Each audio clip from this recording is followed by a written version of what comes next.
Good evening. This is S. Michael Sims, and I'm like, and Christine. and we are. Taboo, a couple's journey into the depths of sexual depravity. Oh, old hat. You're a pro now. Sorry to disappoint, guys. You don't get to laugh at me tonight. Well, not about that. No, I'm sure something will come up Yeah. at some point. Yeah. But life is short. Learn to laugh at yourself, Yep. and we do a lot. Yeah. So maybe we should tell them what the taboo topic is before we get started on the Yes, personal definitely. So today's taboo of the week is interracial, which is a very broad spectrum of that puts its fingers in all sorts of other taboo pies. But the overarching theme is interracial, and it was suggested to us by a listener who happens to be African American. Yes. And he suggested that we do a show on interracial kink, interracial fetish, which we are more than happy to do. And you guys listening, if you have an idea for the show, please send it to us at. I hardly ever give ours. It's a couple's journey. A Couple's Journey. A couple's journey. No, it's taboo. Taboo, a Couple's Journey. It's taboo. And it's listed on the YouTube page and the website. Yeah, but it is taboo, a couple's journey at gmail.com. And like I said, we've already gotten some various fan mail from people into all sorts of things, and we've had some great conversations, including the one that led to tonight's topic, Yes. interracial. And we both have lots to say on this topic, so I think I'm you excited. have more than... Probably. I think in general, Mike has a lot more to talk about just in general tonight than I do. But I will be here offering my 2 cents as usual. A bit more like Fitty. More like that, yeah. Okay, whatever. But as always, well, not as always, but as we did last week, we would like to give you an update on where we are at in our relationship, where we're at in the lifestyle, where we're at on this journey. And we should do that every week because that is what this is supposed to be about. We should always be updating you on our personal journey, not just on taboo topics. Yeah, and I really liked the way last week's turned out. As fun He as did. it was, to talk about necrophilia, it was even more fun and more fulfilling for me personally to go back and listen to us talk about in real time the emotions that we're having, the disagreements we're having, the It's part of the journey. thoughts and feelings. Yeah, it's part of the journey and the growth as a couple too. You have to experience these things. If you're not experiencing this type of stuff, you're not growing and learning each other. You're probably not exploring things and having adventures. So it's to be expected, I think. So it's a good thing. He was very into the episode. He loved it. He told me immediately when he listened to it, "Oh my gosh, it was so good. Have you heard it?" I'm like, "No." He said, "Well, it was really, really good. Oh my gosh, blah, blah, blah. Best we've done yet." I'm like, "Okay, great. I'll have to listen." I think it was Tuesday night, I still hadn't listened to it. And we were in the car. He's like, "Turn it on." You're listening to it. So we listened to it again. And he's right. It was very good. It was, and hopefully you enjoyed it as well. She was worried, actually, I think, that when we first posted it. Yes. She's like, I don't know how this is going to come across, because we were very, almost argumentative. I'm sure it sounded that way to anybody that tuned in and listened to it. Now, I did talk to a listener about it, and that's why Mike knows that I was concerned, because I told him I talked to this listener, and the listener told me, "Hey, listen to the podcast from last night. It was great," and he really enjoyed it. I'm not sure. He may have said something along the same lines as Mike, that best yet or getting so much better. I don't know. Anyway, I asked him. So people want the drama. Right. I'm guessing that he said it was great. So I did ask him point blank. I said, "Okay, I haven't listened to it. Isn't there a part in there where I like say something sort of aggressive to Mike, and it makes me just sound like a raving bitch?" And he's like, "I don't recall anything like that." And then when I was telling Mike about this, I asked him too. I'm like, "Well, did you?" Because I feel like something like that happened, and he said the same thing. "No, I don't." The whole thing was We both were doing it. We both were just very passionately, very passionate. very, and I'll admit it, I was getting defensive about a couple of things, and Yeah. Something that we're going to talk about tonight as well on our current level in the journey, however you want to say, is baggage. And one of the things that can easily get anybody going, passionately, defensively, argumentatively, etc., is baggage. Yeah. But we'll get to that. So currently in the lifestyle, we have a couple of things lined up. We had a couple lined up that we were supposed to meet last Thursday. Both couples that we had lined up have fallen through. Yeah. I don't like when that happens, but it is what it is. Yeah, life happens. The couple we were supposed to meet tonight, I think it's the second time they've pushed it forward. Yeah. But pushing things forward isn't the same as cancellation or ghosting, so there still may be something legitimate there. We'll see. Neither of us is too bent out of shape about it. No, I just feel a certain way about it. It doesn't. I mean, I don't really care at the end of the day, but that doesn't mean that I don't have certain feelings regarding why it's happening. And there is a part of me that knows it could be that they are not ready. And so as the moment arrives, they come up with another excuse. And the reason they don't say no outright is because they're hoping, whoever it is that's got the cold feet, is hoping that by this time next week, they'll be better and ready. Or we'll give up. Or they never have to tell us. And we will just give up. One of those two things, I feel like, is happening. But, with one or both, do you think? No, with one of them. Yeah. And it could also be exactly what they said. I don't know. Yeah. But so that's what we have kind of off and on lined up, is this what we call a meet and greet with two couples. Yeah. That we've both kind of vetted and talked to a little bit. And nothing was supposed to happen when we meet. It's just a meet. Nope, meet and greets, that's all it is. It's what it sounds like exactly. Yeah. We meet, we see if there's any kind of attraction or chemistry. We get a little bit of background about them, make sure that there's no yellow or red flags before we talk about doing anything intimate or... Yeah. And we throw out, what we're looking for and what our boundaries are or whatever. Because,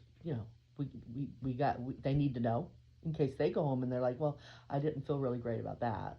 That's really not what I want. So yeah, you talk about everything. And there's no doing anything that night. No. Because both couples need a chance to get away from the other, so that there's not putting anybody on the on the spot. Yeah. And talk about it and that's be real. Something that if you're new to the lifestyle or you're thinking about getting into it and you're having discussions with your partner, that's something that you don't need to talk about. You always have to have your partner's back. You cannot, in the middle of a meet and greet or whatever you're doing, where beforehand you said it's going to be like this, and then you get to the whatever, and you or your partner decides, wow, I'm really turned on, I really want, and you all of a sudden just change stuff up on the spot. You put your partner on the spot. You can't do anything like that. Anything that resembles you not having your partner's back, it's a deal breaker. Yeah, it's not going to work in the long run. And if you do push through and go through with it, you're asking for heartache. Very much so, because, and that is the problem. That yes, Mike said it. I didn't continue my thought, but that is exactly the problem. It's not because you're going to go home and be like, boo-hoo, why'd you do that? No, it's going to be much worse than that, most likely. Most likely your partner is going to go through with it because you put them on the spot. And this is a whole different dynamic, the lifestyle, whole different thing. And they're going to most likely go through with it. And you're going to have, most likely, a lot of stuff to deal with. And you may never do it again. So you better have a strong foundation before you even begin to put yourself in that situation. You got to be there for the right reasons. I think if you're there for the right reasons, you would never do that to your partner in the first place. Yeah, and that's part of the foundation building, is knowing that it is your job as half of a couple to have the other's back and to make sure that if they seem uncomfortable, you're reading them, you're watching them, That's right. you're paying attention. And Have a safe word. We talked about that. yeah, and not only that, but we've also talked about learning your partner's body language. Talking to them. If you talk to your partner a lot and you communicate a lot about all kinds of topics, you're going to notice what your partner looks like when they're becoming uncomfortable. And you need to be able to. And here's the thing. I was going to say, you need to be able to look into your partner's eyes and know when there's a problem or you think there may be a problem. But here's the thing. You better be looking into your partner's eyes. That's the point. Do not lose sight of your partner unless you have specifically said, when we get into the room, you go your way, I go my way. If that's your thing, that's your thing. But if you've got a partner that wants to be connected to you, and that's how they want it to happen, then you need to keep her in your sights, him in your sights. You need to make a lot of eye contact. Don't lose sight of why you're there. And that's our dynamic. That's us. We are not a full swap couple, not looking to ever be. We need and want to maintain a connection at all times during any kind of play that we have. Now, there are exceptions, and we're going to talk about that next. This Saturday, Christine. Well, start by saying I have a fantasy, and I've had it for a very long time. You have. Yes. I do. Please forgive me if I sound funny. I bit my tongue twice. I think it sounds cute. It's like Drew Barrymore. And I have a bit of a lisp.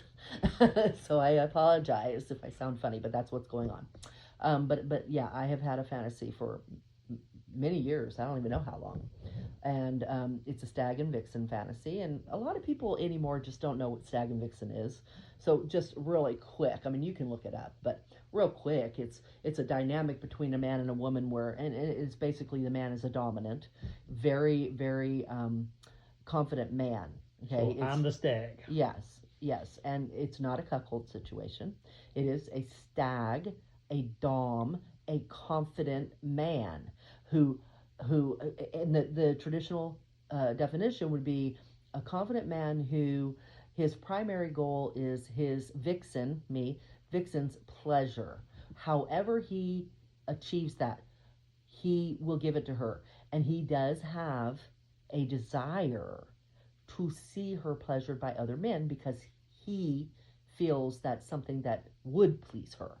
And he's so confident in who he is and in their relationship and in his vixen that he also gets off on the idea that a man would lust over what is his, and she will always come back to him. She will always be his. It can come down in a lot of different ways.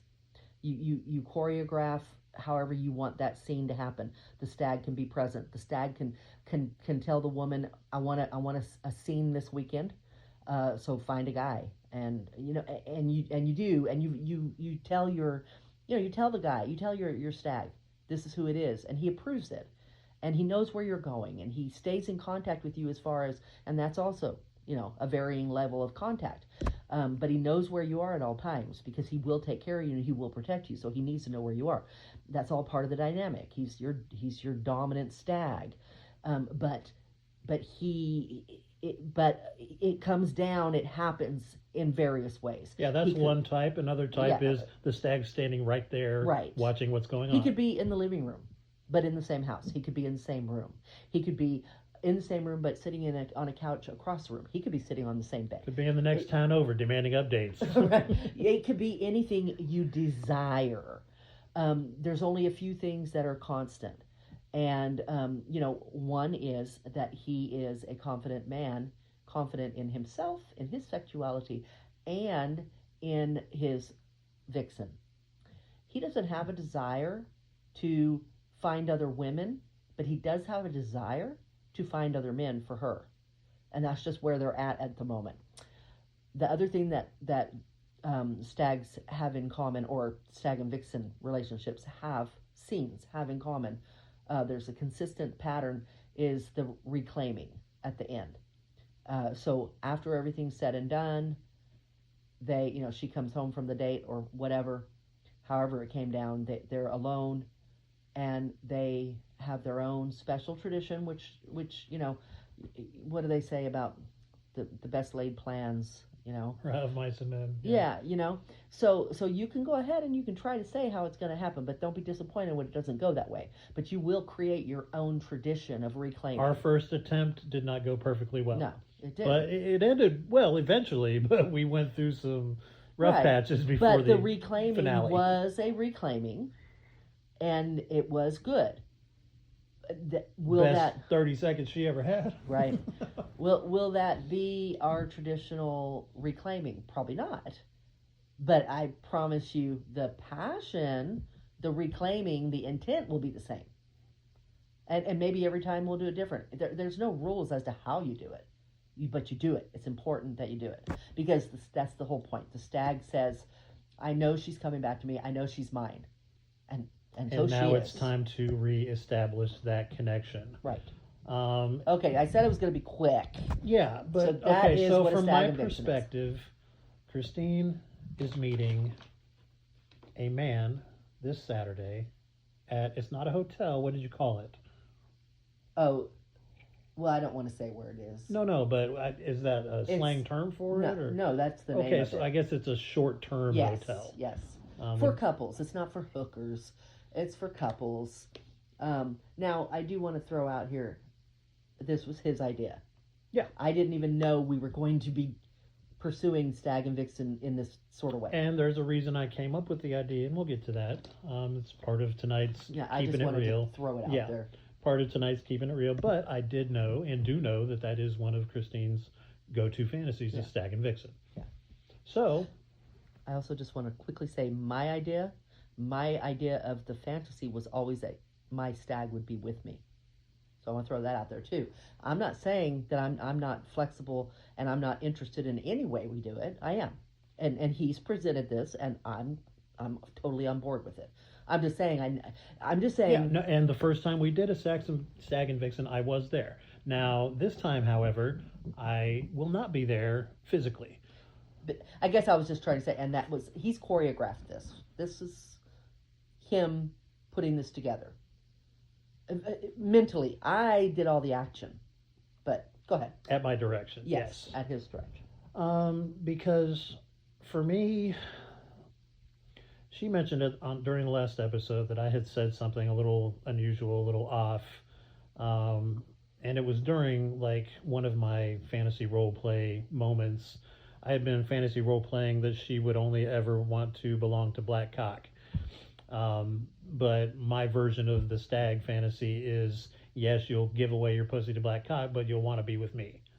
There are many reasons why I'm into interracial sex. I've pretty much exclusively looked at DP porn and interracial porn with African Americans for the past 10, 15 years, if not longer. I said something along the lines last week of I burned out on white men, and she's like, how could you possibly be burned out on white men? Because you've never been with one.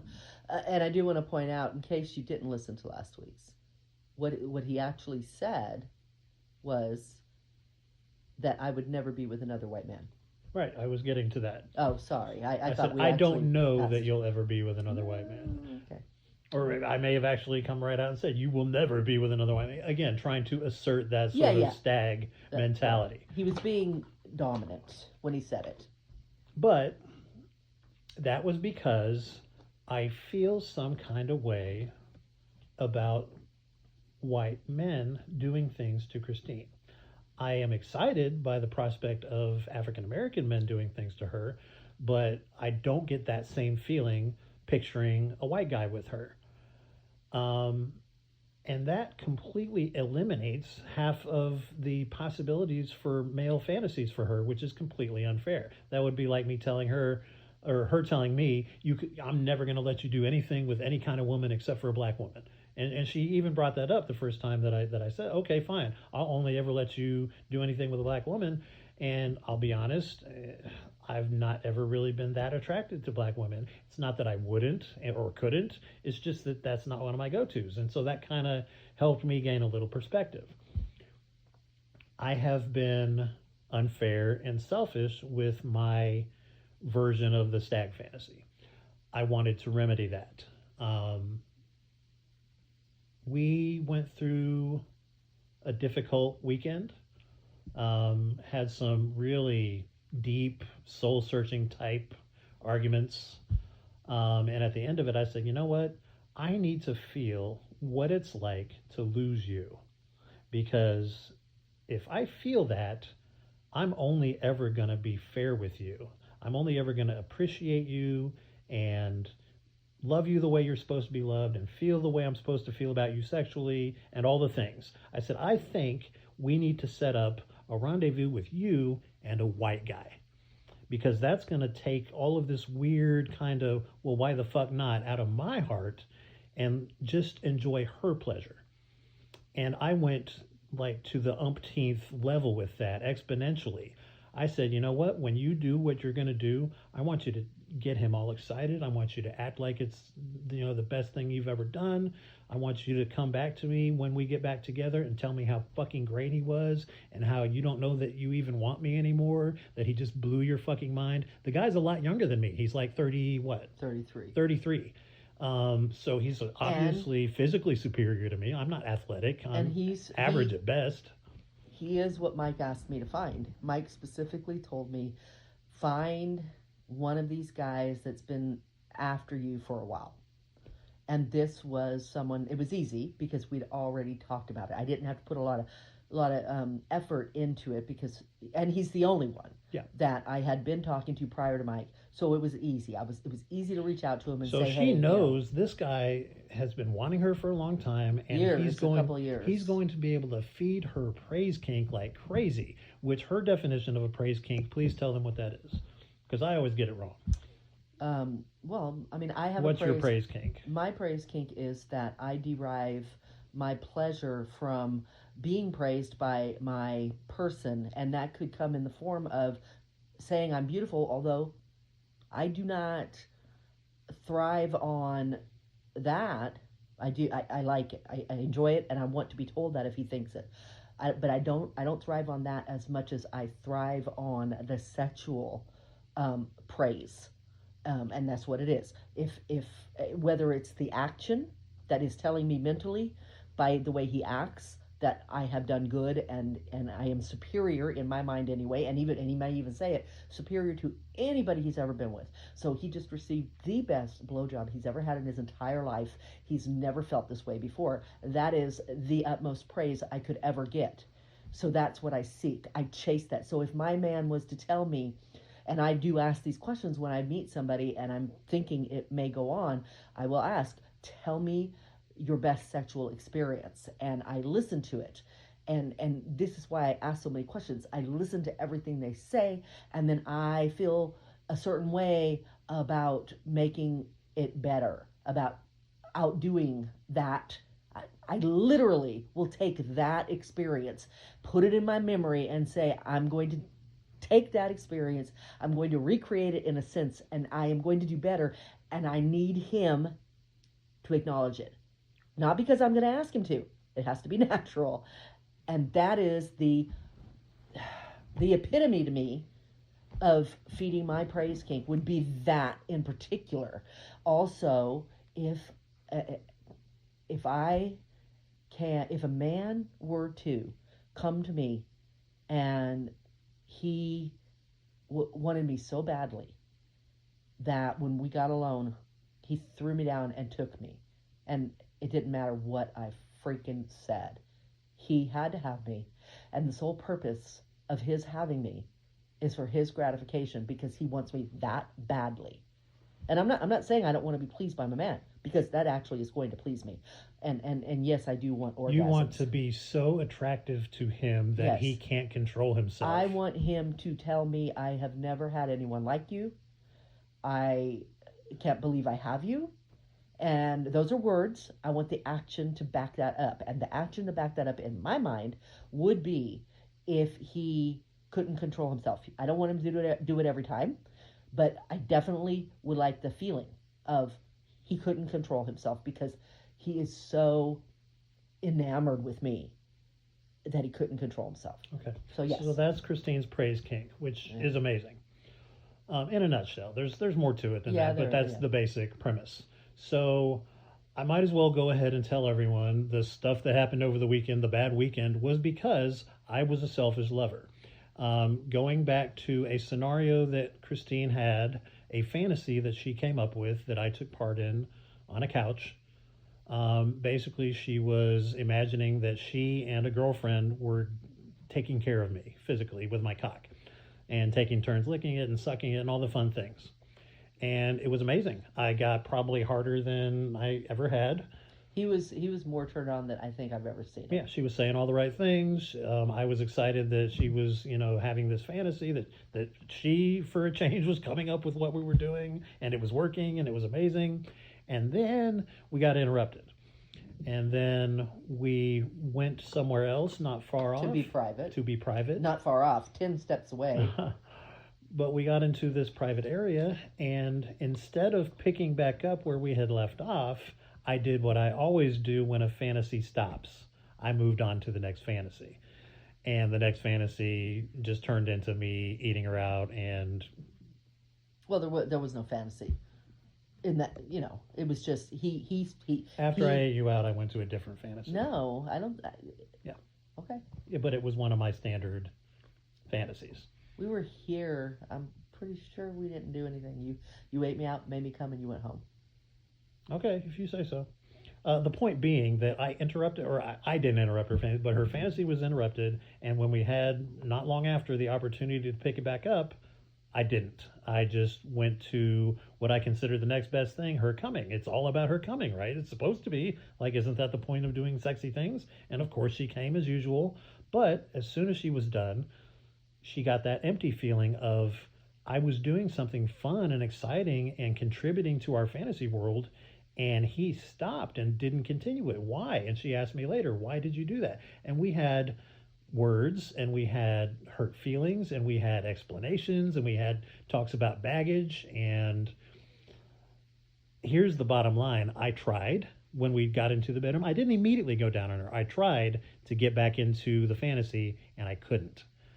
And that's a problem. But it's my problem. But I didn't. I'm not in his head. I did not see. And I didn't say, hey, baby, I'm trying to get back into what we were doing, and I'm just not there mentally. Right. I did the other day when we were doing a fantasy about another girl. Jumped on her and was about to start fucking her, and said, nope, it's not working. Sorry, baby. And we moved on. But he did it differently.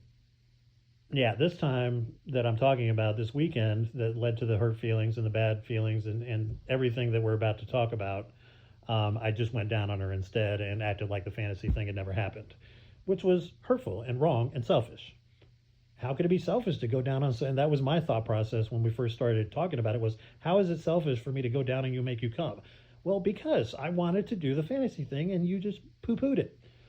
Whether I said the words, we're not going to do it or not, the fact is, I knew that it was important to her. I knew how great she felt about making me feel so great, and I dropped the ball. So I got it in my head that what I needed to do for penance, to make it up to her, and to show her that I care about her fantasies, is to do what I believe her main fantasy is, which is the stag vixen fantasy.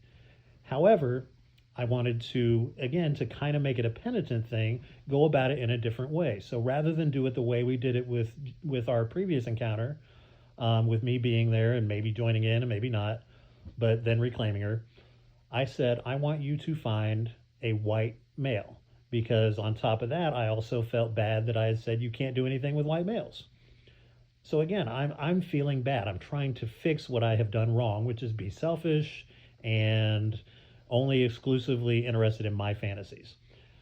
Not that she hasn't come up with some great ones, because she has, and I've taken part in a lot of them, and they're fantastic, but I was focusing on my shit. Don't be a selfish lover, especially if you're doing shit in the lifestyle. It's got to be a lot of give and take.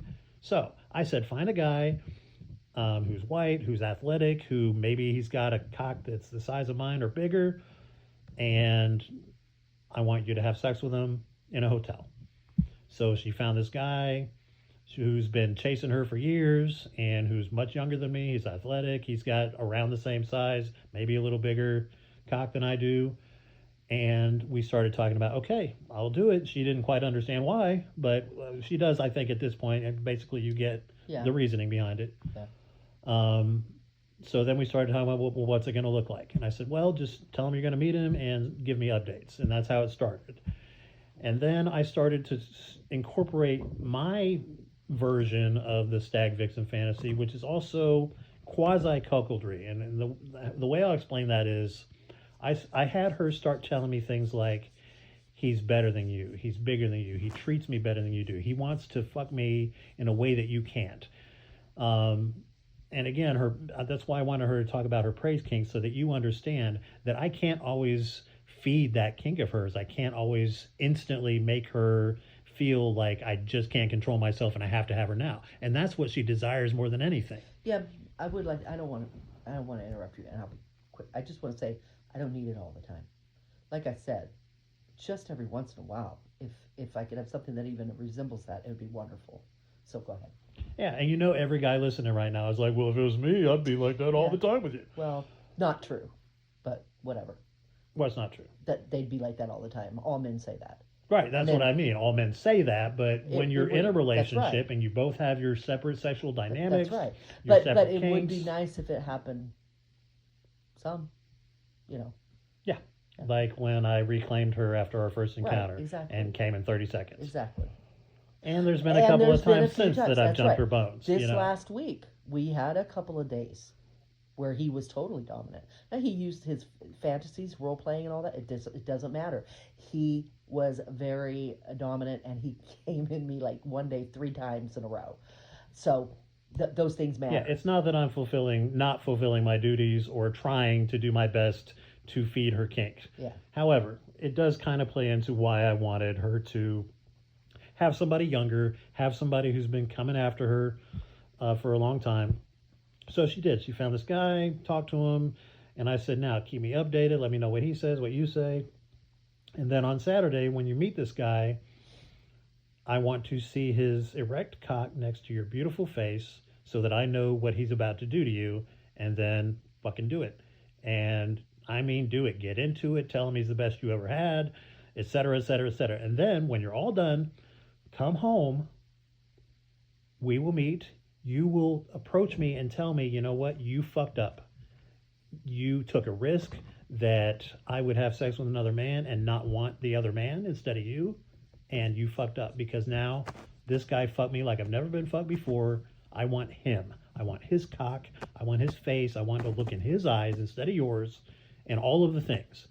That's a form of humiliation for me. That makes me feel like, oh my God, I blew it. And that's the little bit of cuckoldry that he was talking about. However, that is not the end game. The final part of this fantasy is, as I'm fucking her, because I'm turned on by the idea that she's going to leave me for this guy, I'm going to start fucking the shit out of her myself. And she's going to continue to tell me that it's a waste of time, that she wishes that things had been different, and yada, yada, yada. And then right when I'm about to come, I'm going to let her know in no uncertain terms that she is mine. And we will come at the same time and look at each other's eyes and reconnect and all the things. And you know what? It is a risk, right? Guys, if you don't know what the fuck you're doing and you don't actually feel like you own your woman, mind, body, and soul, and that you're not soulmates and you're not partners, and I know there's probably some feminists out there, what do you mean you own her? Listen, she owns me too, and probably way more than I fucking own her. Believe me. And I want to be owned by him. Yeah. So, yeah. Sorry. So let's not even go there. But if you feel some kind of way, hey, write us. Let us know. Yeah. We'll explain better. Or not. Get over it. Yeah, yeah, really. It's how we feel. It is what it is. But no, I don't mind educating people who are like confused or whatever. Like, what do you mean, Yeah. Because again, like I said, she definitely owns my ass. So at the end of the day, it becomes the realization of this long-time fantasy that she's had, with a little bit of my perverting it in the mix, just so I can go through with it, honestly. Because you're not going to be totally into every version of your partner's fantasy, but do your best. Do whatever you need to do to be as complete a part of that fantasy as you can. And if that means tweaking a couple of things here and there, as long as your partner's down for it, then that's what it means. And you're down with everything that I kind of added or whatever, yes. right? And we had great sex the other night playing it out, like Yeah. role playing it. Well, yeah. I mean, when we started talking about it, we hadn't seen each other in like 3 days. And Part of the penitence. yes. So it ended up being 4 days before we saw each other. And we were, by the time that we did, we had moved into this more almost like a teasing him over the whole thing, using the scenario that is upcoming. And he made it clear to me how he wanted me to, the things he wanted me to do while I was there, the way he wants me to talk to him when I get home. And I was already, telling him this is what I'm going to do, and I would tell him what I'm going to do with the guy, and I told him how I'm going to treat him when I get home. So I was using that as a way to tease him. Yeah, we had some like quasi phone sex with it, you know, while we were apart. Yeah. And then when we got together, we acted it out. Right. And it was mind blowing. I loved it. I assume from the tightness of your pussy that night that you didn't mind it either. Yeah, no, it was very good.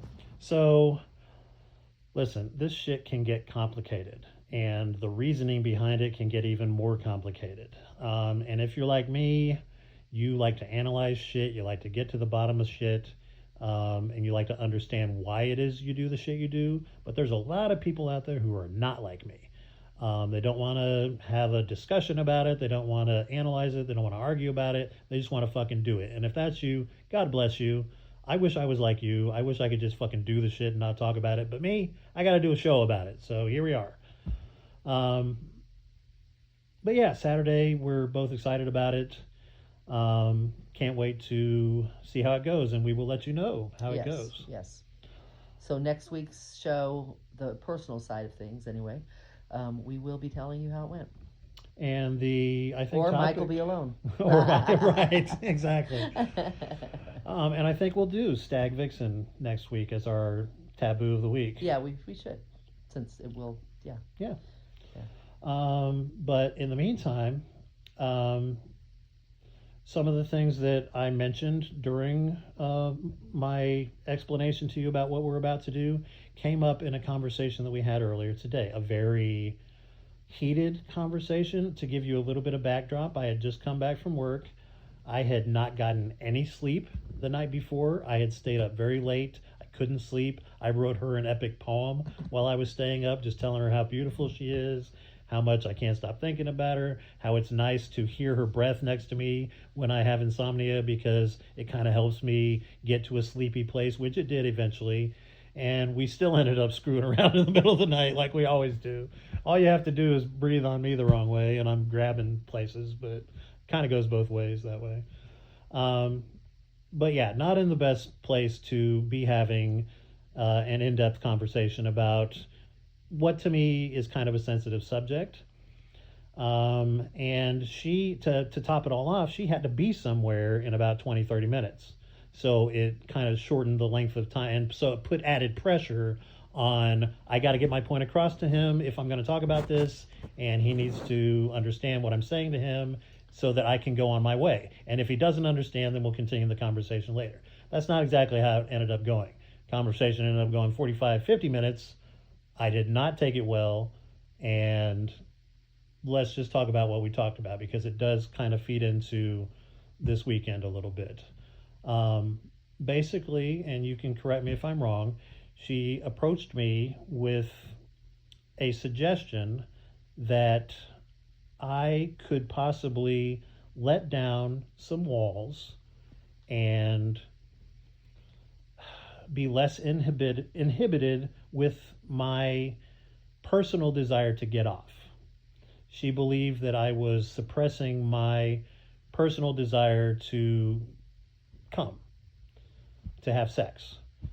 And I can see why she might think that, but instantly, as soon as she brought up the subject, I was wounded, because, as she said, we had just got done doing lots of sexy things for the previous several days, and the week before that had done a lot of fucking, and I fucked the shit out of her many times. And I told her at one point, I've had more sex with you, you've had more semen from me in a month than I have spilled in the previous 5 years with the last person I was with. So what's the problem? But we had to get to that point in the conversation. But before we could, I got butthurt. I started taking shit she was saying the wrong way. And that's what I want to talk about with this journey conversation tonight is baggage. She knows about my baggage. I know about hers. My main piece of baggage is that I was in a basically loveless marriage for 23 years. Somebody who did not want to have sex with me and shamed me for masturbating. And yeah, it made me over time become an edgelord and hold back my semen and hold back my desire to fuck. And it wasn't healthy. So that's my baggage. Christine's baggage, to me, is that she was also in some previous relationships that were unhealthy. She was with a man who cheated on her, who basically only wanted to have sex with other women, got into the lifestyle and proved to her that he only wanted to have sex with other women. And then another guy who mind fucked her and kind of did the same thing. And did he also cheat on you? I don't know. Probably. I mean, but there was no, I don't know. Yeah. So we both have baggage from previous relationships. And I was not hearing what it is that she was trying to tell me until it was too late. So what was it? I have two questions for you, Christine. What was it you were trying to tell me? And where did it come from? Why were you trying to tell it to me that in that moment?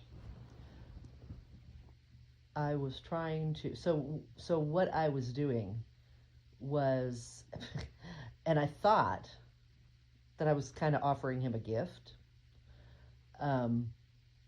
First, we talked about my ability or lack of ability to give him certain fantasies. And we talked about how I truly, truly, truly want to give this to him. And he said something, so I ended up sort of proving it by saying that I have always wanted these fantasies. Before you, I've wanted these. So this has nothing to do with why I said it to him. I'm just saying we had this good conversation before about me saying I need to get to this place, right? And so we had this great conversation. I think we were in it was a good moment. And I decided that I wanted to give him the gift of saying that I think you could derive even more pleasure in our relationship. And this had nothing to do with my praise kink. This 100% had to do with him. Because, and I think after the fact and once he calmed down, I think he knows what I meant because he has baggage. And when the whole thing first started, he actually said it to me because I said it to him and he agreed. I said that isn't it possible that the loveless marriage and the edging all those years created a certain feeling inside of you, and a wall that is insurmountable. And all I'm saying is that I support you and I would love to help you remove that wall. And by doing so, you may find yourself engaging in more sex that can be different and more satisfying for you. Now, this wasn't going well. So I started saying, like, you need to be selfish. Sometimes you just need to fuck so that you can get off. I probably shouldn't have went there, but I was trying to explain things. I should have just stuck with, I'm just trying to say you deserve to be able to have healthy, it shouldn't always be about me. He seems to derive most of his pleasure from pleasuring me, and that's good. But I also want him to want his own pleasure, not just the pleasure that is gained from giving me an orgasm, but pleasure that is gained from just being him and taking what he wants, hopefully me. And that's all I was doing. What motivated it?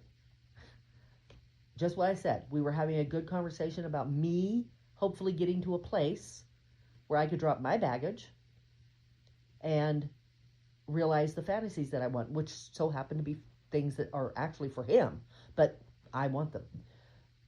And it just led me to that. To me, it seems sort of natural that I would say, and you, I want to give you this insight that I believe I have, which blew up in my face. And so my initial reaction was one of hurt.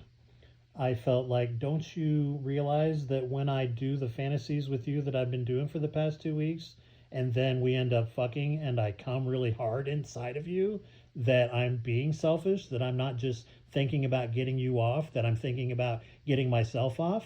And it took a minute for us to get to that point in the conversation. But once we did, she at some point said, okay, you know what? You're right. Right. I didn't think about it that way.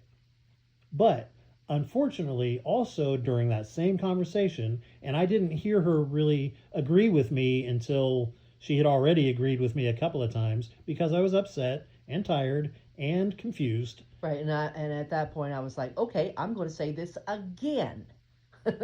But this time she added something that really kind of broke my heart, which was, you have your fantasies, and I don't think it's fair that.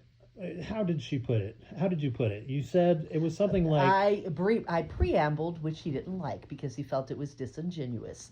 But I set this up, what I was going to say, by acknowledging that this is something that really doesn't bother me. It's a non-issue, but I have had moments where I've thought about it, so I'm just going to tell you. And then later I told him I shouldn't have been that transparent with you, because I said in the beginning, this really isn't an issue. This isn't something that bothers me. So why the hell did I go and tell you? Because then it ended up, he took it and he kept saying, I heard what you said. and I what heard is what it you that said. you said?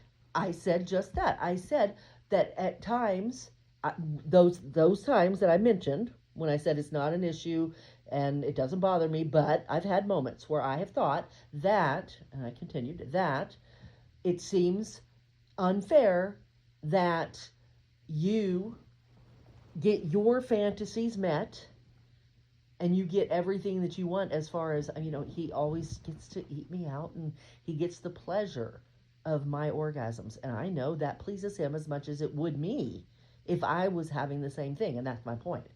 And I told him that. I want what you're getting. And see, then, and I think that's exactly what happened. He was kind of arguing with me because he was being defensive. So I got sort of passionate about it, like I was right now. And I just, when I talk like that, it sounds like now that whole preamble doesn't matter. It sounds like, oh, so this is how you really feel. Because it's easy for me to talk about. It's easy for me to say, you have that, and I want the same thing. And I don't get it. You have to understand that. But he's like, I don't have to understand it. I need to be butthurt over it. Because that sucks. That you're saying that. Because it really, really, preamble or not, hurt to hear the words, it's unfair, and this relationship is lopsided. And she said that many times, because I always make her come. It doesn't take much effort, but she doesn't always make me come, and it takes a lot of effort. And so to her, the relationship is lopsided. And as far as a blowjob goes, it's only happened once. Where she made me come from a blowjob. Yeah, and as far as blowjobs go, it doesn't happen often. I do get to, play around, which, hey, I'm grateful for. I mean, that's all good. And I told him several times when I talked about this, in the first place, this was supposed to be a gift, and it was supposed to be something that we were talking about in a very positive way. And now, because of all of at the time I was like, I don't even know why this is ridiculous. This has turned into something I didn't even intend, or none of the stuff that you're accusing me of did I ever mean. I don't understand what you're talking about. I feel like everything coming out of my mouth is being twisted, and I don't understand. I don't understand how we got so far into the weeds over this when all I wanted to do was acknowledge that I believe that at some point you may be able to achieve orgasms without having to rely on fantasy that you may be able to just want me and do it, which he has. He's done that a few times, but mostly he relies on his fantasy. But I was just saying, I want you, and I even said, I feel like if you get comfortable enough in our relationship that you can start tearing down those walls that you have. And so I was just offering support. And I thought a more healthy relationship in the end. Not that what we have is bad, but you know what I'm saying, just a little more diversity, or I don't know. And I was interpreting it as she has a praise kink. She wants to be fawned over physically. She wants instant erections. She wants to be fucked like an animal. She wants that primal sex. And we've talked about it a lot. And I never said that. And we've talked about it a lot. That's her biggest kink. And I never said that. But she never said that. That's just what I concluded based on what she had said to me, which was, A, you have walls up. B, you can't let yourself just have fun for yourself for the sake of your own getting off. And C, we have a lopsided relationship. And the lopsided relationship was something that you asked me. I mean, I don't even know how we got. You asked me to, or you misinterpreted the way I meant it. You didn't acknowledge or thought my preamble shouldn't exist. It was disingenuous. If you had taken what I said at face value, you would have heard the preamble and said, okay, whatever follows this is really a non-entity. She's just trying to explain something by talking about this. Right. And so here's where the biggest problem of the whole thing happened, and what ruined our fucking day is that she felt like saying that preamble negated the thing that came after it. Meaning that, listen, Mike, I don't feel that way this often. It's really not a big deal. However, and everything that came after the however, I felt really bad about. She said, we are in a lopsided relationship. You can always get me off. I can't always get you off. Makes me feel some kind of way sometimes. Is that true? Is what true? Are we in a lopsided relationship? No. And I'm trying to even things out. And you can go back through our podcasts and listen to the ways that I'm trying to even things out. But why would you even something out if it's not lopsided? Oh, are we in a lopsided relationship? Are we? Do you feel like we're in a lopsided relationship? It depends on how. I don't, but it depends on how much weight you put on certain compatibilities, right? And the reason I'm asking this is because he went further after I left. And I'm about to get to that because we talked about compatibility with a friend of yours last night. Yes. Who just broke up, or actually she broke up with him. Yes. Because they're incompatible. Yep. And I advocate, and I have for years, for what he's about to talk about. And on her friend's top priorities of compatibility are intimacy, communication, and I don't know, emotional maturity. And that's Christine's. And intimacy is number one. So, of course, when Christine comes to me with words like, you've got walls up sexually, you're inhibited sexually, this is a lopsided relationship sexually, and I freak the fuck out. And because I know how she feels about incompatibility. And none of this was said in the vein of, we have a problem. Not once. Until he made it a problem. Yeah, and once she said the thing about, it's a lopsided relationship and it's unfair, I knew, because she has said this many times on her show throughout the years, that sexual compatibility is her number one. So let's cut to the chase. Next thing I did was I broke up with him. Essentially. I mean, she's like, I'm the fuck out of here then, asshole. Maybe we're not compatible. And I'm like, fuck me. I'm like, if you're going to convince me, because I came to you with a non-problem, and I said that. You made this an issue. You want it to be an issue because of, and it's not that I don't understand, it's just you're not listening to what I'm saying. You're not considering the fact that I am telling you this is not an issue. This should be something we can sit over coffee and talk about. I get that it's about you. I understand there can be sensitive feelings, but I'm not saying it's a complaint. I'm not saying you're inadequate. I'm saying, babe, You have some baggage. I'm acknowledging it just like I have baggage. And I would love to help you work on it. I think things could be freaking even more amazing than they are if it gets worked on. The same way that I had just got done talking to him about me wanting to work on my baggage so I could realize the fantasies that would affect him. And that is why I talked about it. You wanted to know why. Yep. That was why. Yep, and that's perfect. We both have baggage. We both want to work on it. And most importantly, we both don't mind helping the other work on their baggage. Except I don't freak the fuck out and go off on him and tell him. Because that's not part of your baggage. I'm just saying. So, guys, here's the lesson I had to learn the hard way. If part of your baggage is being butthurt if somebody comes at you with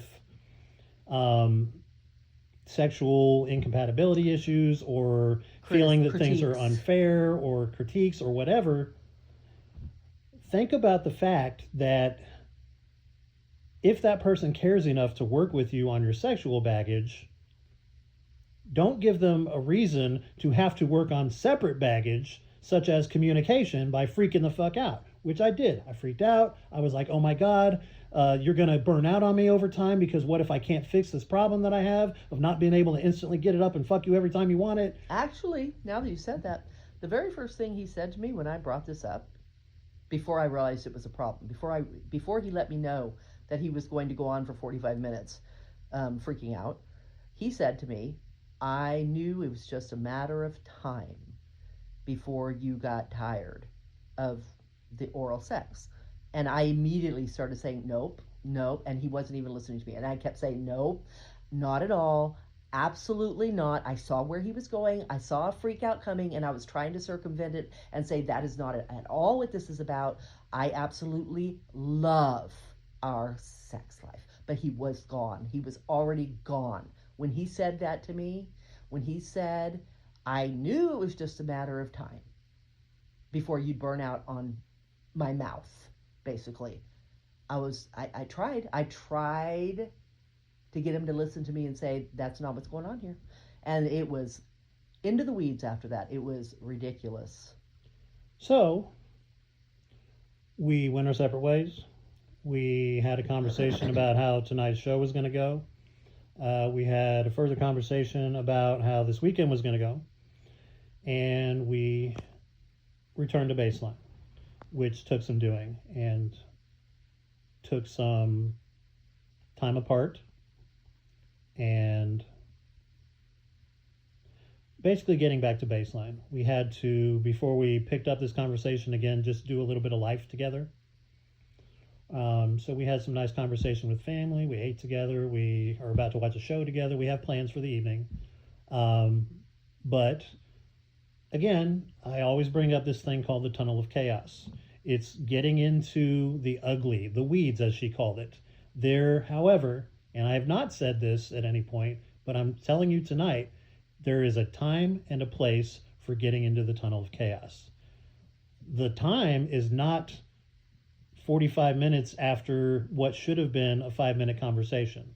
The time is not when you didn't sleep all fucking night and went to work and came home and now you're talking about a sensitive subject. The right thing for me to do if I had started feeling some kind of way would be, baby, I did not sleep last night. I'm not hearing you.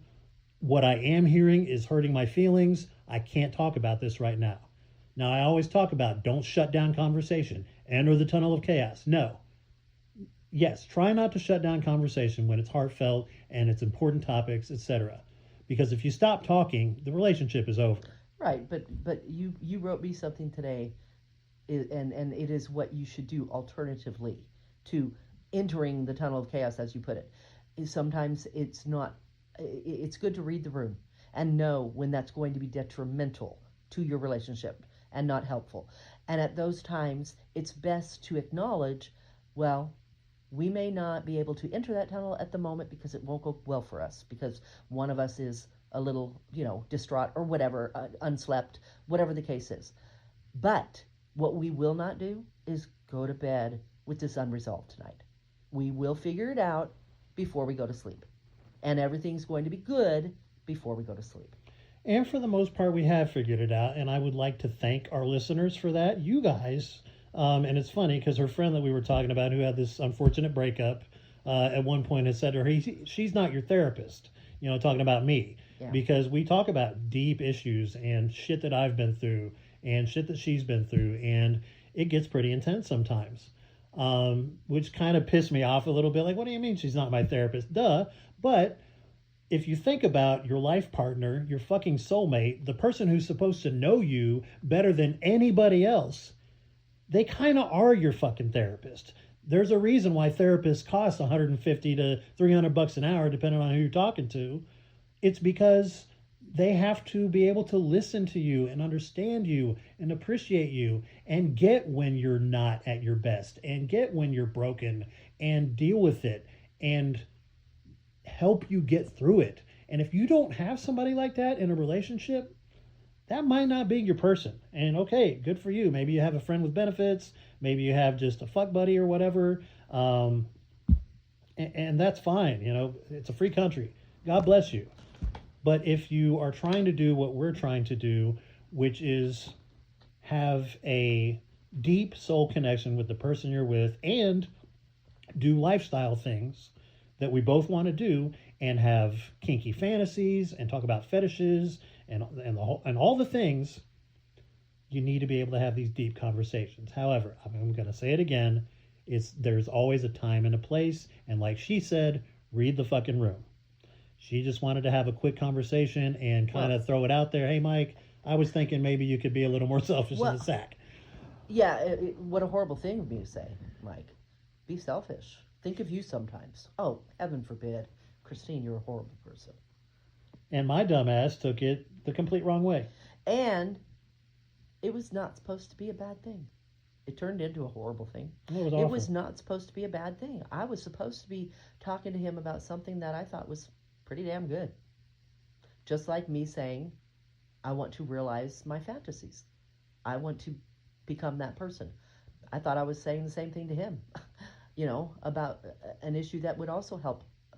Help him, yeah, but, help us overall. And that's not to, you know what? If you stop growing and you stop learning, you might as well fucking die. And that goes with your relationship as well. You cannot tell me your relationship is fucking so goddamn perfect that you don't have the space to grow. And you can't always get butt hurt because your partner says, babe, let's talk about this. Let's fine tune this. Hey, we can do better here. Even if it's heavy on your end, sometimes it's going to be heavy on their end. But if you decide that is a bad thing, then your partner's going to stop trying to grow and learn with you because you're always fighting about it. And that's called settling if you continue to be with that person. And that's something that neither one of us wants for anyone. Don't settle. If you want a life companion, don't settle. Find your person. Find somebody who, like she said, is willing to talk to you about these important issues and not be butthurt if somebody asks you a question, that has to do with things that you're insecure about or whatever. At the end of the day, you should trust that your person has your best interest at heart.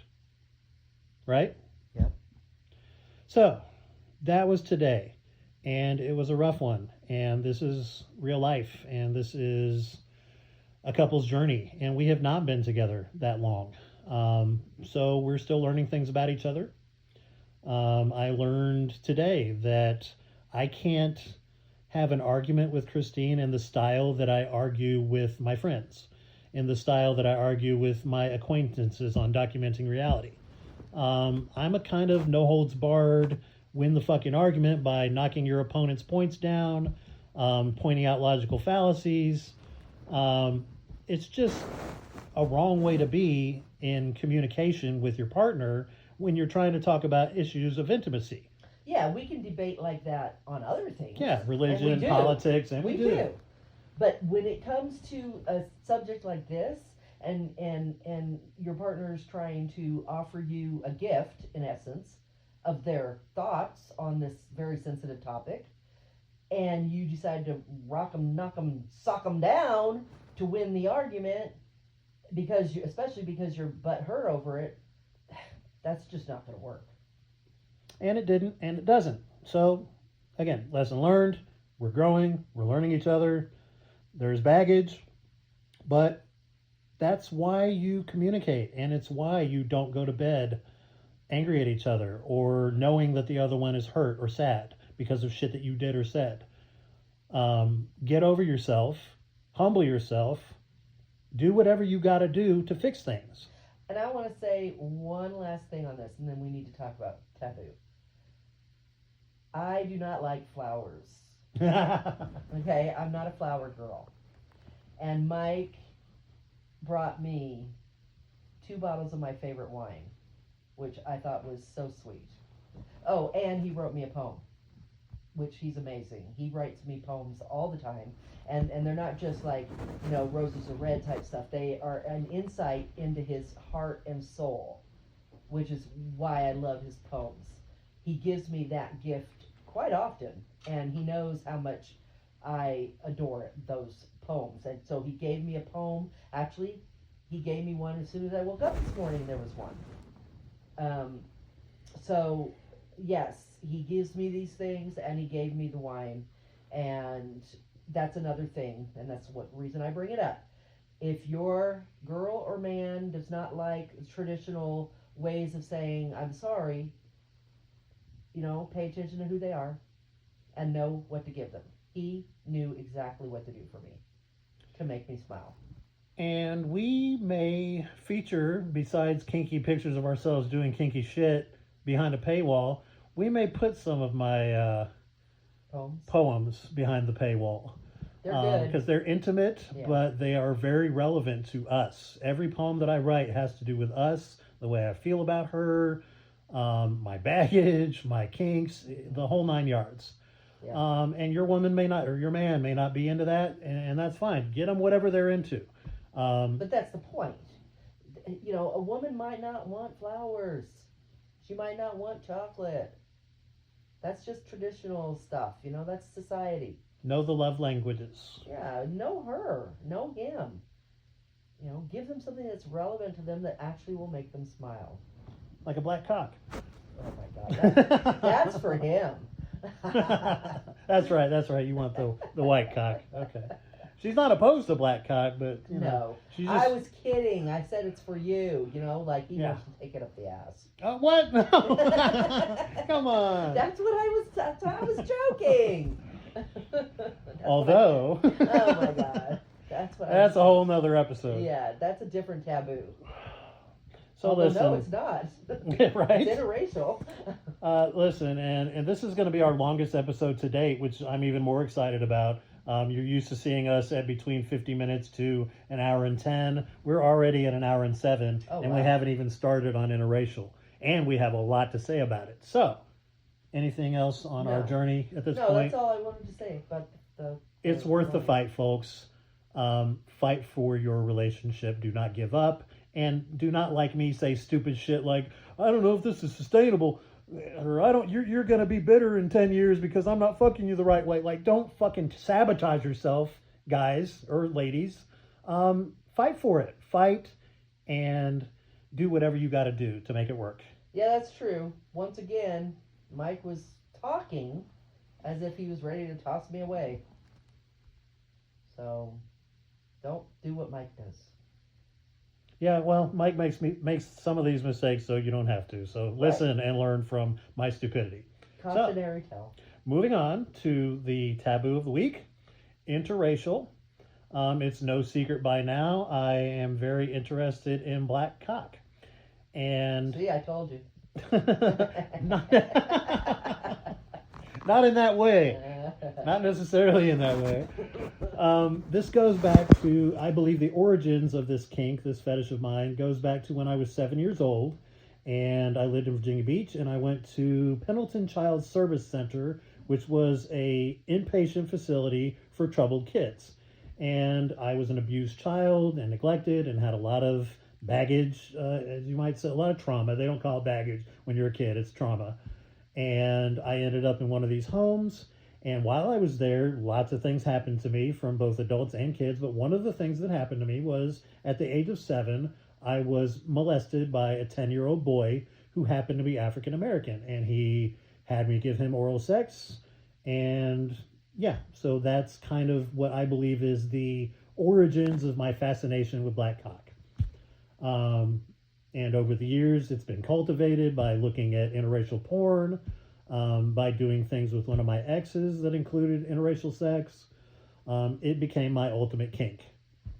It's gotten to the point now where if Christine and I are together, all I have to do is put her hands on my nipples, imagine that those nipples are black cocks, and I get hard almost every time right away. And she knows this.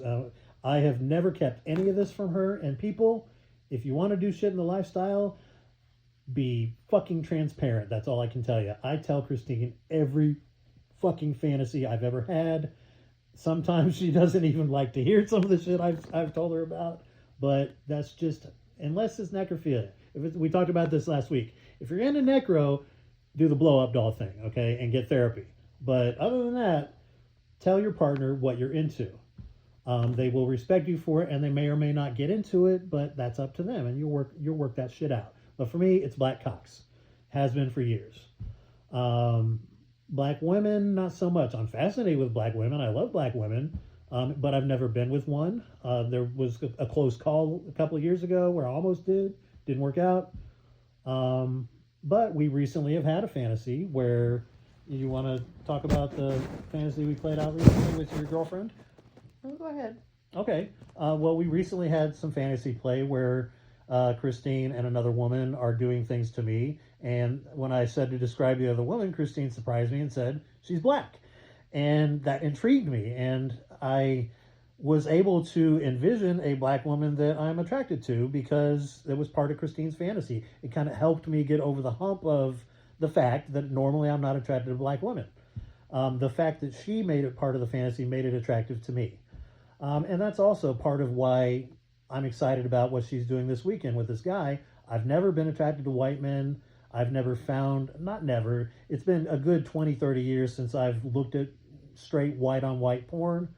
But she's doing something with a white dude this weekend. It's one of her fantasies to do the Stag Vixen thing. And again, I previously said you're never going to fuck another white guy.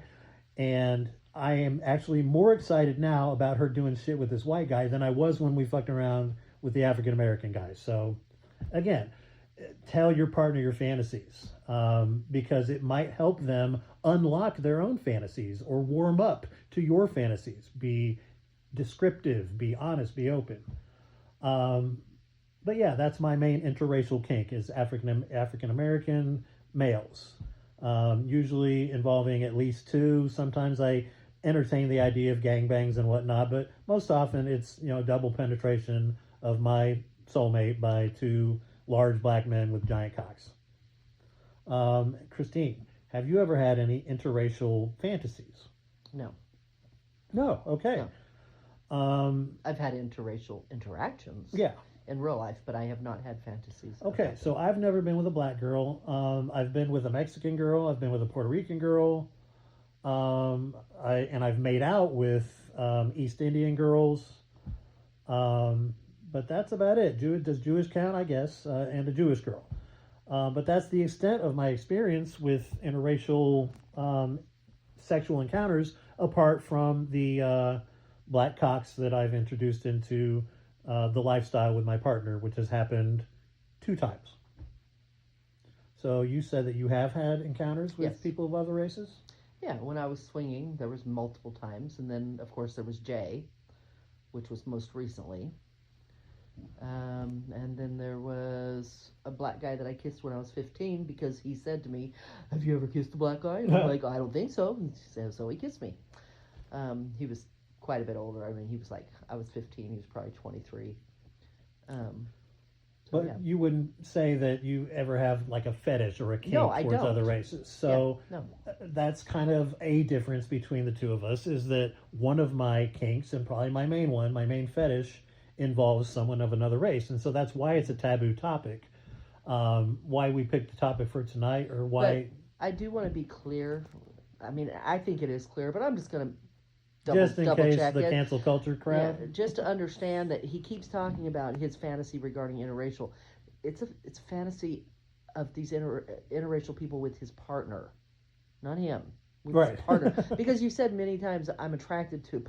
So I No, want people to understand. And I should say it again, and I have a couple of times. Fascinated, and it's a kink, and it's a fetish, but towards seeing, it's towards his seeing partner. black skin on white skin. It's He wants towards to see his partner do seeing it. a large alpha male do primal things with my woman. But at the bottom of it, and the reason I get so excited is because it's the idea of somebody who looks appealing to me, but not for me to have sex with them, but who is attractive to me in the general sense, not the sexual sense, doing things to my woman that I might not be able to do myself. For instance, I have a 7.5-inch cock on a good day.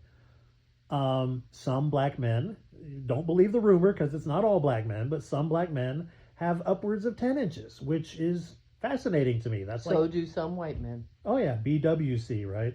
But yeah, BBC porn has been my go-to, but there's all kinds of BWC porn out there. Yeah.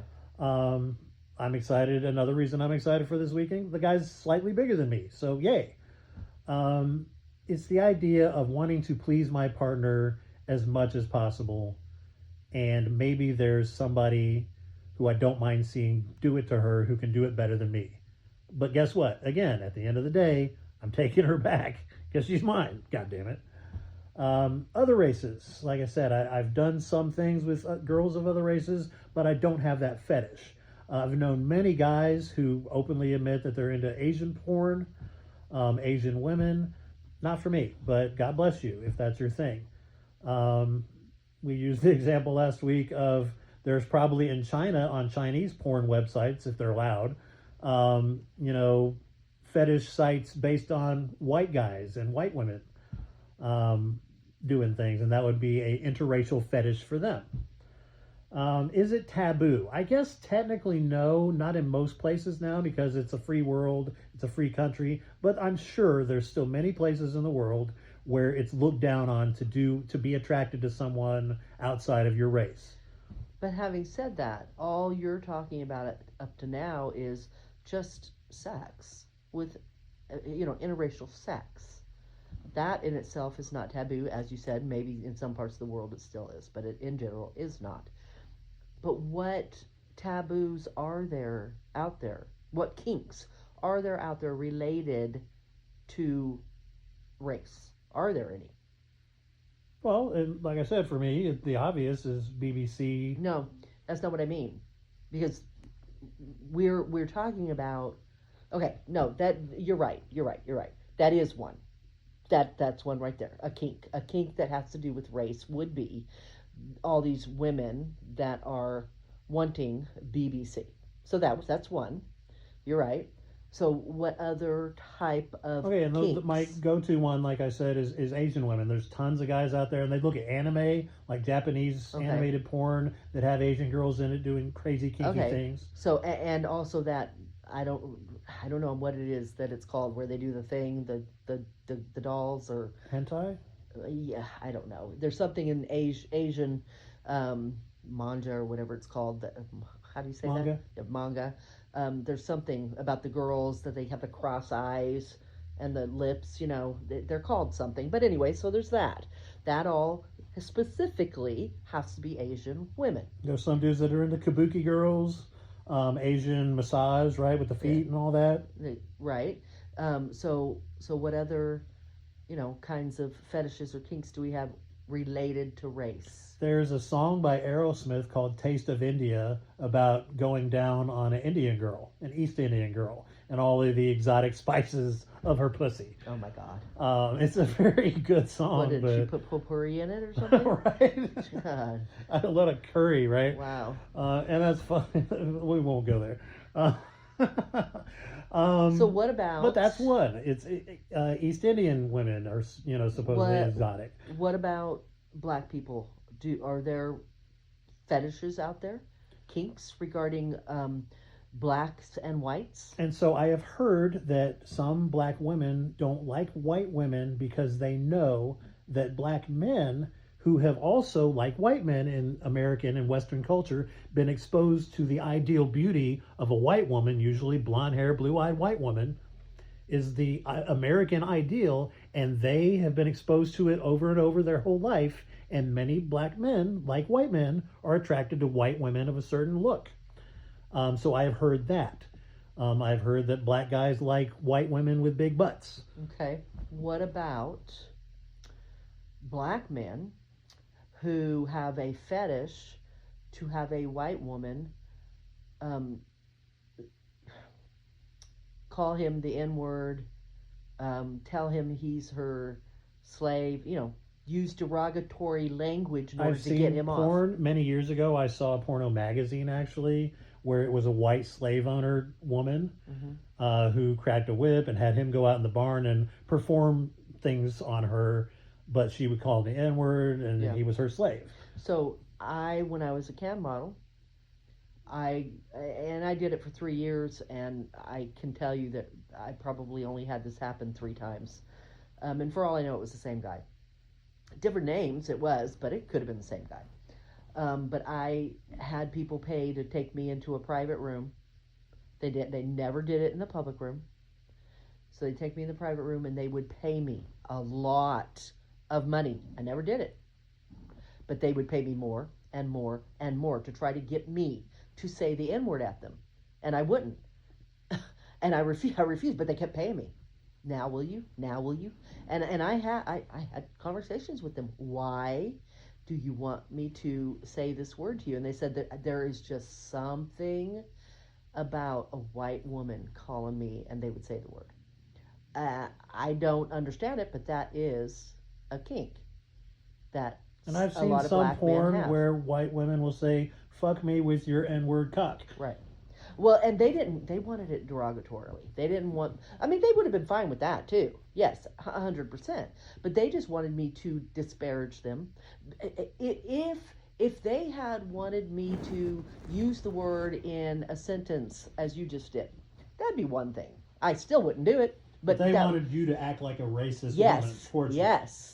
They literally said to me, "Which seems be to me racist." like just a form of humiliation. Exactly, and I didn't understand. I even talked to them and said,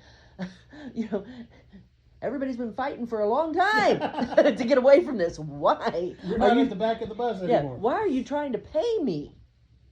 Obviously you don't think it's right, or we'd be doing it out in the public room. You wouldn't have to pay me so much.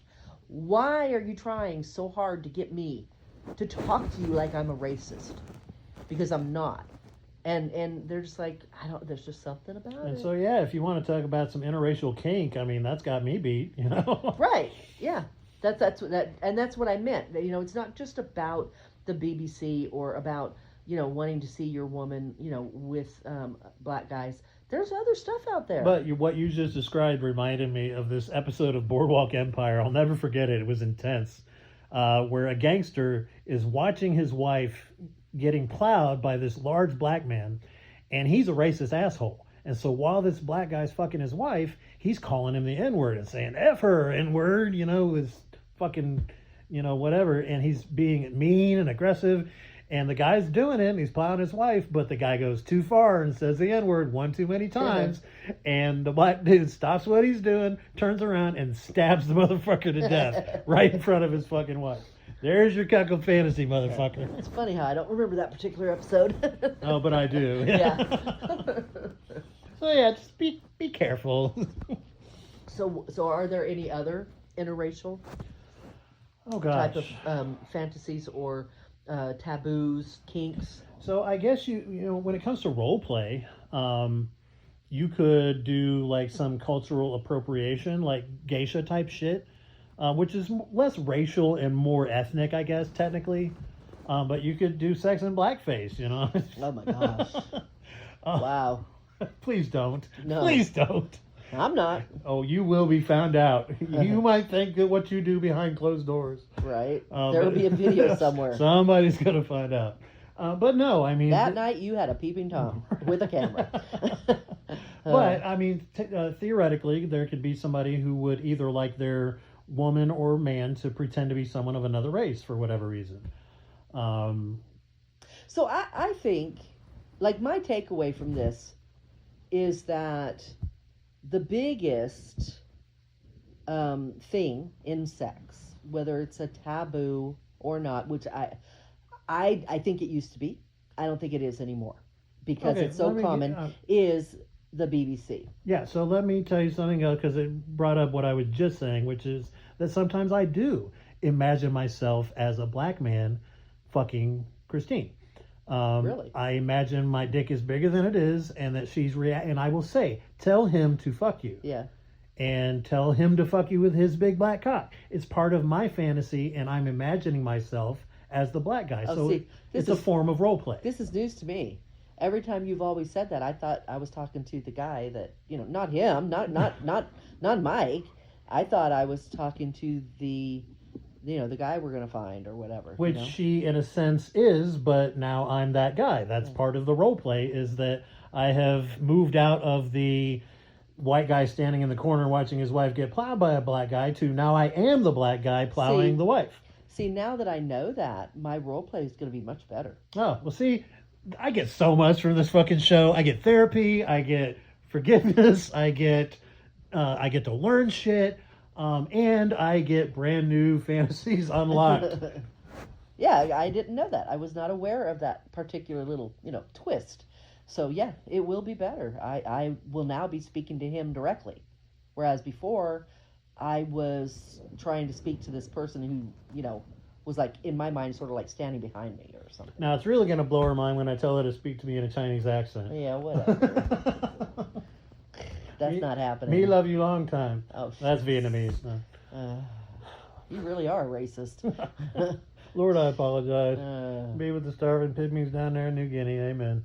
I mean, somebody's going to listen to this episode and call us racist anyway. Yeah, just I'm for sure having of it. Yeah, just for, and that was my go-to joke if somebody called me a racist on Documenting Reality. I mentioned it last week. I can't be a racist because I look at interracial porn. My biggest kink is black cock. How can I be a racist? That's the exact reason you're a fucking racist. Oh, well, fuck me. Racist. I guess I'm a racist. Everybody's a little bit racist. Come on. There's a Broadway song called Everybody's a Little Bit Racist. Look it up. It's funny. It's fun. And that's what this is. It's funny. It's fun. We are not racist in any way, shape, or form. But we're not afraid to talk to you about what we're thinking about. And this week, it's interracial. I mean, I guess it is a taboo in a way because you got to be very careful. You got to be very careful about how you talk about race in this culture. Obviously, it shouldn't be taboo, which is what we keep saying. We keep saying this isn't really taboo. Well, apparently it is, because if the wrong person listens to this, we're going to be labeled as racist freaks. The freak because it's all about sex. But if you have heard anything tonight that makes you feel some kind of way, let us know. Yeah. Tell us we're racist assholes. Yeah. Tell us we're fucked up and we're wrong. Yeah. And we'll respond politely. Tell us we shouldn't be together. Tell us that that we're hopelessly doomed. I know I'm going to get something. We're going to get something from some dude who's like, I would get it up right away and fuck you every night and yada, yada, yada. You're going to get that? We'll get that in the email. Oh, to be clear, they want to about fuck her, yeah. He keeps doing this. I think it's a Freudian thing. That's the last fucking thing I need on my fucking plate. Oh, okay, baby. It turns out I'm actually bi. Yeah. Yeah. Well, better. It says straight in our profiles. I kind of was wondering. I mean, I think he may be. So we'll see. We'll see how that plays out. And we will get to that taboo at some point. I guess homosexuality / bisexuality would be the title of that one. The whole thing, LGBTQYX+. Not sure what the title should be at this point. Although I love Dave Chappelle says letter people or alphabet people. The alphabet people. Yeah. And we'll talk about all of it. We probably don't have a lot to say about all of it, but we will hit on it all. Yeah, I'll say it again. I'm a trisexual, or at least I was in my youth. I'm a trisexual. I'll try anything once. And I did. I tried many things and realized they weren't for me. Interracial sex is for me. And thankfully I have someone with me willing to play out those fantasies, which is amazing. Hopefully you do too if you have that kink. Or whatever kink you have. Yeah. Hopefully you have a partner who helps you to achieve those things. And if not, hopefully you are looking for that partner. To our single listeners, hopefully you are out there fucking every person of every race that appeals to you. Safely. Yeah. And legally. Yes. Yeah, and I say every person. Oh, well, there's some people that listen no. to you just giving them permission to just walk up and down the He street. said I people. could fuck dead people and kids. Yeah. I did Oh not my say God. that. I did not say that. Oh my God. That is not what I said. No. We love you guys. We appreciate you. Any final thoughts on interracial taboo? No, I actually, I don't think, for me, interracial isn't a big topic. You know, like I said, BBC used to be a thing. I think nowadays it's just a thing. You know, it's just something that a lot of, especially obviously white women, you know, look for. But I don't think it's so taboo anymore. Obviously, it still is with some people. But I think at large, I don't think there is a lot of interracial stuff. I think there's a few fringe things, like the guys trying to get you know, a woman to act racist towards them and fuck them. You know, I don't think that's widespread. But and because I've never found like that sort of porn out there. Not that it probably exists, but I haven't found it. Yeah, I was debating whether or not to bring up blue women and green women and, you know, alien races, because that's technically interracial. But that'll be a separate episode. That'll be whatever the paraphilia is. Xenophilia, maybe? Oh, please. He doesn't believe in anything, so he certainly doesn't believe Well, no, in but there's still aliens. fetishes and kinks that involve having sex with aliens, demons, I guess. zombies, vampires. Well, that's true. Yeah, that's true. So that'll be a fun one when we get to it. But interspecies. No, that's bestiality. No, but wouldn't a species also be like? I guess if there's an alien, yeah, if there's an alien species. So I said alien race, yeah, but there's bestiality, and then there's interspecies. Yeah, alien species. Yeah. Okay. Well, interspecies. We're a species. They're a species, and we are not the same species. Right. And we're having sex. And I'm gonna go because I'm tired of listening. I'm done with this. Yeah, it wasn't much of a topic tonight, but you know, it shouldn't be. Honestly, it's funny. He thought it was a big topic, but I did. Oh, yeah. We got so much to say about it, but yeah, honestly, at the end of the day, it's barely a taboo. Yeah, so. I never really thought it was much of a topic, but I'm glad we talked about it because again, a listener wanted to hear us talk about it. Obviously, so there you go. Somebody thinks that black and white sex is still a thing that's a taboo. Which we're more than happy to talk about. Yeah. I had a good time. It kind of thankfully lightened the mood after our journey part of the episode. So again, 2 weeks in a row, guys. Hey, necrophilia was a fucking blast, though. Wow, necrophilia was a fucking blast. No, I still have not had sex with any dead bodies. And he never will. You heard him. Sex doll and therapy. Amen. All right. Good night. Good night.